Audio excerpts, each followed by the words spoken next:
Welcome once again to the Duties of Parents from J.C. Ryle. We are now on to duty number 3, which is train your children with an abiding persuasion on your mind that much depends upon you. Grace is the strongest of all principles. See what a revolution grace effects when it comes to the heart of an old sinner, how it overturns the strongholds of Satan, how it casts down mountains, fills up alleys, makes crooked things straight, and new creates the whole man. Truly nothing is impossible to grace. Nature, too, is very strong. See how it struggles against the things of the kingdom of God, how it fights against every attempt to be more holy, how it keeps up an increasing warfare within us to the last hour of life. Nature, indeed, is very strong. But after nature and grace, undoubtedly, there is nothing more powerful than education. Early habits, if I may so speak, are everything with us under God. We are made what we are by training. Our character takes the form of that mold into which our first years are cast. We depend in vast measure on those things who bring us up. We get from them a color, a taste, a bias which cling to us more or less all our lives. We catch the language of our nurses and mothers and learn to speak it almost insensibly. And unquestionably we catch something of their manners, ways, and mind at the same time. Time only will show, I suspect, how much we all owe to early impressions, and how many things in us may be traced to the seeds sown in the days of our very infancy by those who were about us. A very learned Englishman, Mr. Locke, has gone so far as to say that of all men we meet with, 9 parts out of 10 are what they are, good or bad, useful or not, according to their education. And all this is one of God's merciful arrangements. He gives your children a mind that will receive impressions like moist clay. He gives them a disposition at the starting point of life to believe what you tell them, and to take for granted what you advise them, and to trust your word rather than strangers. He gives you, in short, a golden opportunity of doing them good. See that the opportunity is not neglected or thrown away.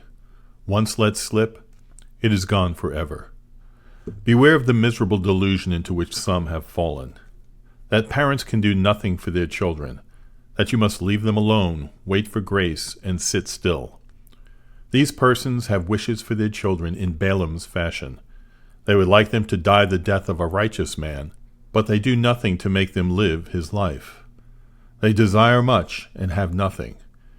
And the devil rejoices to see such reasoning, just as he always does over anything which seems to excuse indolence or to encourage neglect of means. I know that you cannot convert your child. I know well that they that are born again are born not of the will of man, but of the will of God. But I know also that God says expressly, train up a child in the way he should go, and that he never laid a command on man which he would not give man the grace to perform. And I know, too, that our duty is not to stand still and dispute, but to go forward and obey. It is just in the going forward that God will meet us. The path of obedience is the way in which he gives the blessing. We have only to do as the servants were commanded at the marriage feast in Cana, to fill the water pots with water, and we may safely leave it to the Lord to turn that water into wine. Duty number 4. Train with this thought continually before your eyes, that the soul of your child is the first thing to be considered. Precious, no doubt, are these little ones in your eyes, but if you love them, think often of their souls. No interest should weigh with you so much as their eternal interests. No part of them should be so dear to you as that part that will never die. The world, with all its glory, shall pass away. The hills shall melt. The heavens shall be wrapped together as a scroll. The sun shall cease to shine.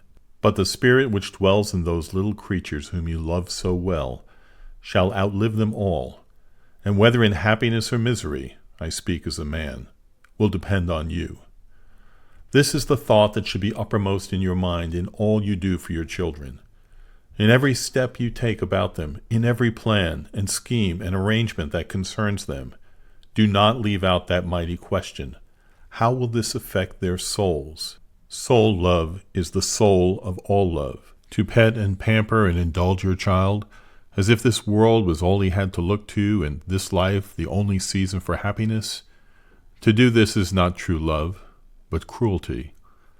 It is treating him like some beast of the earth which has but one world to look to, and nothing after death. It is hiding from him that grand truth which he ought to be made to learn from his very infancy, that the chief end of his life is the salvation of his soul. A true Christian must be no slave to fashion if he would train his child for heaven.